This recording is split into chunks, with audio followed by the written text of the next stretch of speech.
আপনি আমেরিকা বা ব্রিটেনে যেই ধরনের ব্যবস্থা নেওয়া যায় এইখানে কি এটা নেওয়া যায়?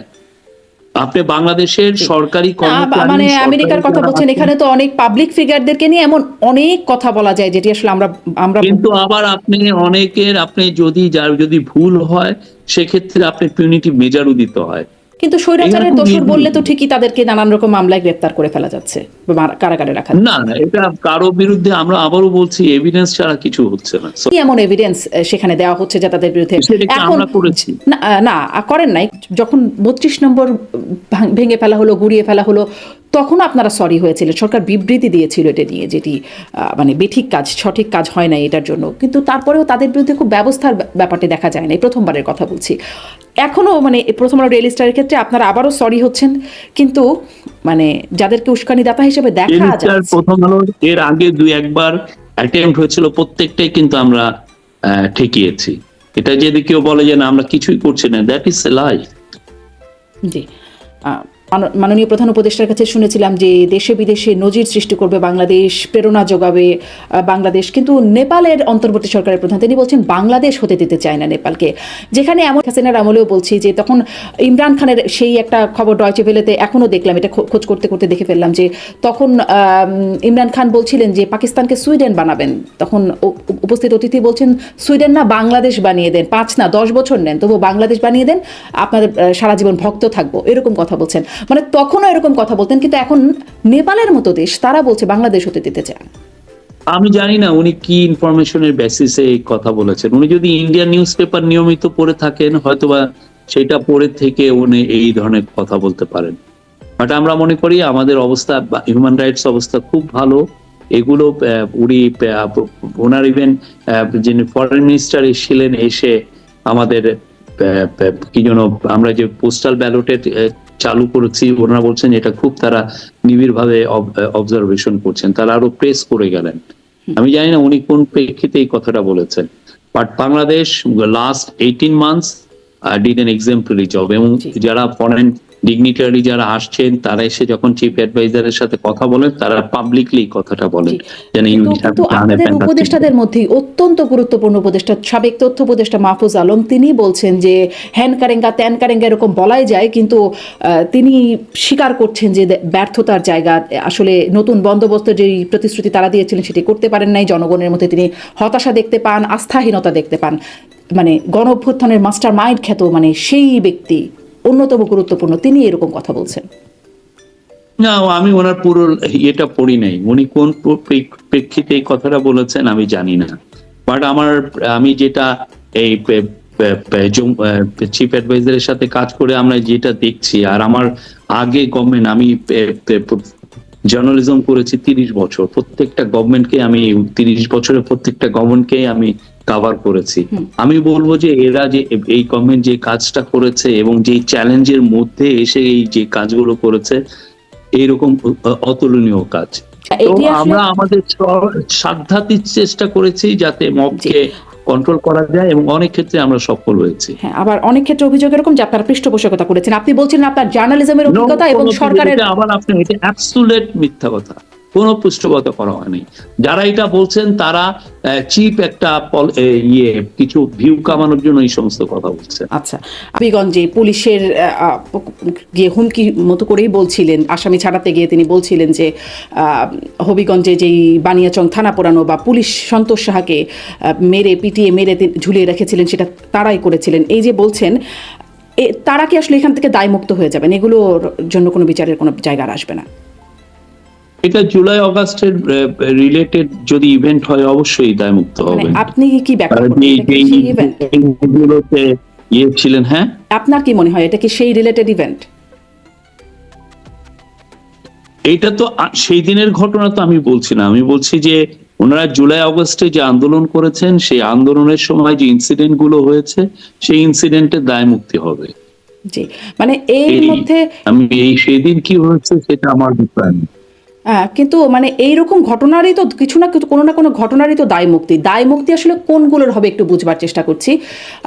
মানে ওই পুলিশের যে পরিবার, তারা কি মামলা করতে পারবে? তার যে একটা মানে অভ্যুত্থানের 3 মাস পরে একটা বাচ্চা হয়েছে, বা 10 মাস আগে তার বিয়ে হয়েছে, অভ্যুত্থানের 10 মাস আগে, তার পরিবারের যে সদস্যরা আছেন বা তার বাবা মা, তারা কি মামলা করতে পারবেন এই ঘটনায়, নাকি পারবেন না? এটার জন্য একটা তাদেরকে এটার জন্য একটা মেজার রাখা হয়েছে। তারা ন্যাশনাল হিউম্যান রাইটস কমিশনের কাছে যেতে পারবেন, যে তাদের এই কমপ্লেন করতে পারবেন। বাট ন্যাশনাল হিউম্যান রাইটস কমিশনও এই জিনিসগুলো তাদের আওতায় নিয়ে তারা তাদের মতো করে দেখতে পারবেন। আচ্ছা, পুলিশের কাছে এই মামলা করতে পারবেন না তারা? না, এটা বলে এটা এনএইচআরসি এটা বিষয়। আচ্ছা, মানে সাধারণ মানুষ কি বুঝবে কখন কোথায় যেতে হবে? না, কেন বুঝবে না? একটা লতে স্পষ্ট ভাবে লেখা থাকলে কেন বুঝবে না? আমরা দেখলাম যে শহীদ ওসমান হাদির ভাইকে, জনাব ওমর হাদি, তাকে পোস্টিং দেওয়া হয়েছে যুক্তরাজ্যের আম, সহকারী সহকারী কি যেন পোস্টার কথা মনে করতে পারছি না, খুঁজে পাচ্ছি না। যাই হোক, তাকে দ্বিতীয় সচিব পদে নিয়োগ দেওয়া হয়েছে। এটা আসলে কিভাবে দেয়া হলো? অনেকেই একটা সমালোচনা করছেন, এমনকি ইনকিলাব মঞ্চের মধ্য থেকেও সমালোচনা আসছে যে এটা কি লাশকে ক্যাশ করার কোনো একটা পদ্ধতি কিনা, বা এটা আন্দোলন দমানোর জন্য কোনো একটা পদ্ধতি কিনা। আসলে আপনি একটু কি ব্যাখ্যা করবেন যে কেন তাকে এই পদে পদায়ন করা হলো? প্রথম কথা যে আমি এই পুরো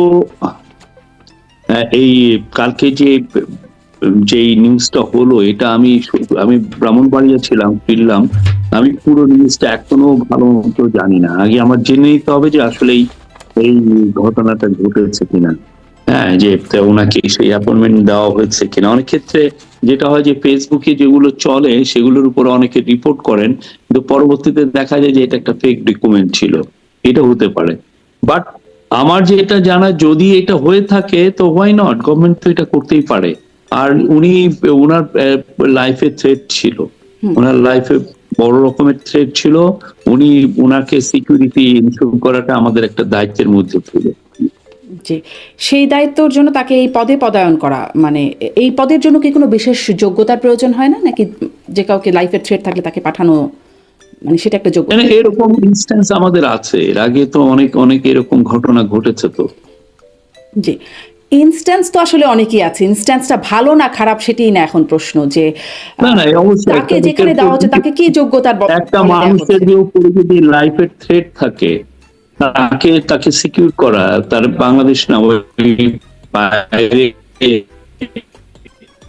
ওকে যেইভাবেই হোক তাকে সিকিউর করা গভর্নমেন্টের একটা দায়িত্ব থাকে। আর তাদের ফ্যামিলিতে একটা এমন একটা ভয়াবহ ঘটনা ঘটেছে, একজন শরীফ ওসমানের একটা 31-32 বছরের ছেলেকে মেরে ফেলা হয়েছে নির্মম ভাবে। তো ফলে পুরো ফ্যামিলি একটা ট্রমার মধ্যে দিয়ে যাচ্ছেন। তো সেই ক্ষেত্রে তাকে যদি এটার মাধ্যমে, তার এই পোস্টিং এর মাধ্যমে ওনার এক ধরনের বলবো যে ট্রমাটিক একটা ট্রমার থেকে উনি একটু মুক্ত হবেন।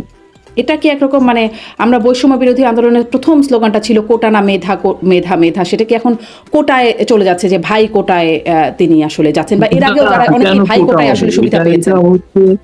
এটা তার পাশে দাঁড়ানো। আমরা কি বৈষম্য বিরোধীতে যারা আন্দোলন করেছেন, যাদের ফ্যামিলি যারা শহীদ হয়েছেন, তাদেরকে আমরা কি দিচ্ছি না একটা, তাদের পাশে কি গভর্নমেন্ট দাঁড়ায়নি? সাংবাদিকদের বিরুদ্ধে, আপনি নিজেও সাংবাদিক, চেনা জানা আপনারও আছে, সাংবাদিকদের বিরুদ্ধে মামলা প্রত্যাহার হয়েছে? কিছু কিছু প্রত্যাহার হয়েছে, আপনি একটু খবর নেন। এইটা একটা ফাস্ট ট্র্যাক করা হয়েছে। অনেকের বিরুদ্ধে যার এগেইনস্ট এভিডেন্স পাওয়া যাচ্ছে না তাকে ড্রপ করা হয়েছে সেই মামলা থেকে। জি, কিন্তু আমি আসলে খবর নিতে পাচ্ছি না, এই জন্য আপনার সাহায্য চাচ্ছিলাম, যে আপনি কি আমাকে বলতে পারেন যে কারো কেউ মুক্ত হয়েছে? এখন আমি তো চিফ অ্যাডভাইজার অফিসকে রিপ্রেজেন্ট করি, ওনাকে চিফ অ্যাডভাইজারকে রিপ্রেজেন্ট করি।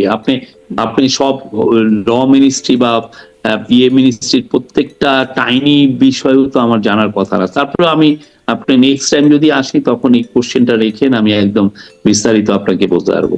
যেমন আমি আমার সাংবাদিক বন্ধু বা কলিগ যাদের সাথে কথা বলেছি, এমন অনেকের নাম আছে যারা মানে বাদী জানেন না যে তিনি আসলে তিনি কে এটাও জানেন না, কিন্তু তার নামটি মামলায় দেওয়া হয়েছে, কিন্তু এবং তিনি মামলার আসামি হিসেবেই রয়ে গেছেন। কেউ কেউ গ্রেপ্তার হয়ে আছেন, তাদের ব্যাপারে জানি না, গ্রেপ্তার যারা হন নাই তাদের সাথে কথা বলে এতটুকু জানতে পেরেছি, এবং তারা তথ্য মন্ত্রণালয়ে যোগাযোগ করেছেন কিন্তু সমাধান পান নাই। এটা হয়েছে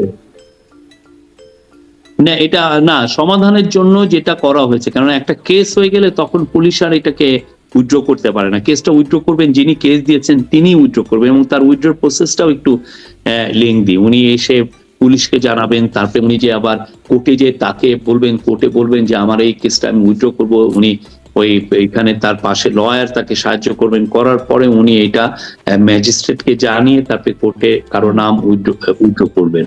কিন্তু এই ক্ষেত্রে আমি বলতে পারি যে ইয়ের সময় অনেকগুলো আমরা এই রিপোর্টগুলো সেই গত বছর 2024 সালের থেকে আমরা এই শেষের দিক থেকে এই কেসগুলো হয়েছে, অনেকের নামে ইয়ে হয়েছে। তো আমরা যেটা হয়েছে যে ওনারা আসলে ইনভলভ কিনা সেই বিষয়ে একটা লতে কিছু চেঞ্জ এনে এই ইনভেস্টিগেশনটাকে দ্রুত করা হচ্ছে, এবং এর ফলে যেটা হয়েছে যে অনেকের নাম, বেশ কিছু নাম ড্রপ করা হয়েছে, এবং সবচেয়ে বড় কথা হচ্ছে যে যারা যারা নামে এসছে তাদের দুই একজন ছাড়া বেশিরভাগই কারো কোনো তাকে অন্তত পুলিশি হ্যারাসমেন্ট হয়নি, আমি এটুকু বলতে পারি।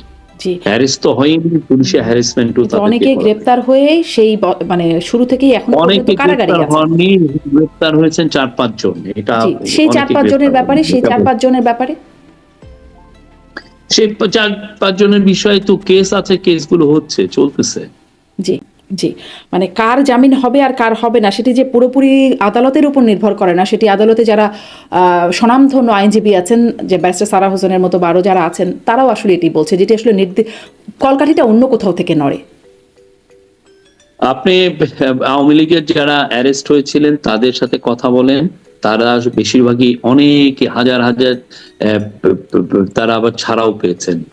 তো তাহলে যদি তাদের যদি ইয়েই না হতো, কি যেন বেইলি না হতো, তাহলে ছাড়া পেলেন কিভাবে? জি, উপদেষ্টা আসিফ নজরুল যেমন বলছেন যে তার আসলে দুঃখ লাগে, মানে সমালোচনা অনেক হয়, ভালো কাজ দেখে না, দুঃখ লাগে। তিনি বলছেন যে সাইবার বুলিং এর শিকার তিনি বুঝি সবচেয়ে বেশি হয়েছেন, তিনি এমনটি বলছেন।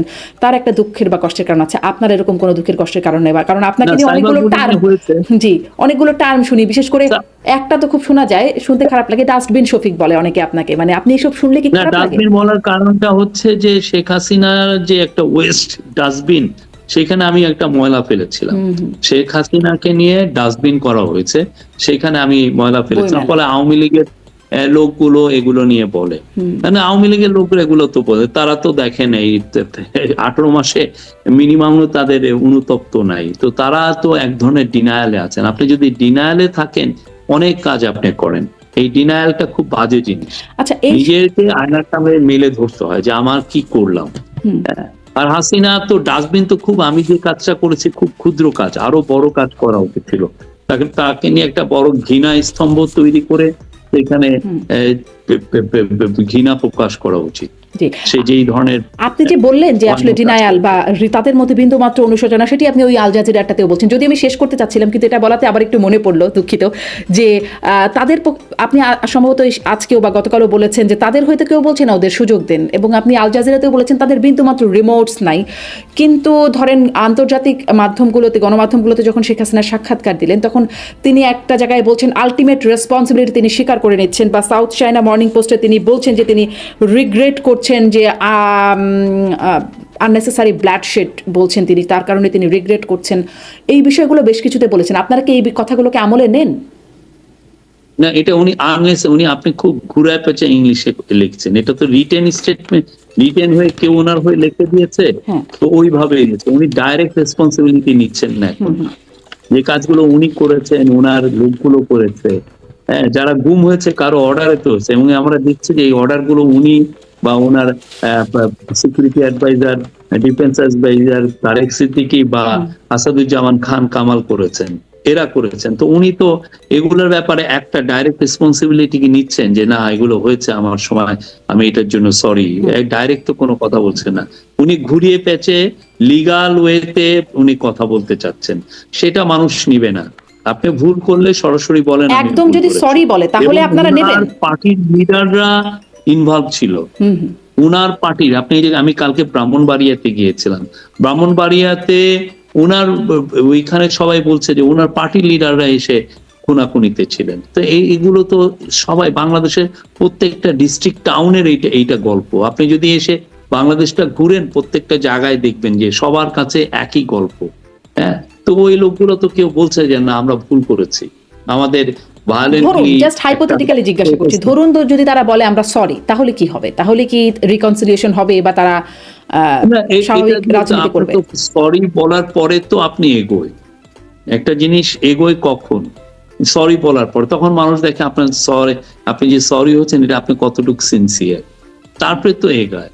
আপনি যদি কিছু নাই বলেন, আপনি কি জানেন, তাহলে আপনি কিভাবে আপনাকে ভাবেন যে কিভাবে আপনার মেইন স্ট্রিম সোসাইটি আপনাকে একসেপ্ট করে নিবে? জামাতে ইসলামীকে যেভাবে একসেপ্ট করলো সেভাবে একসেপ্ট করা সম্ভব না।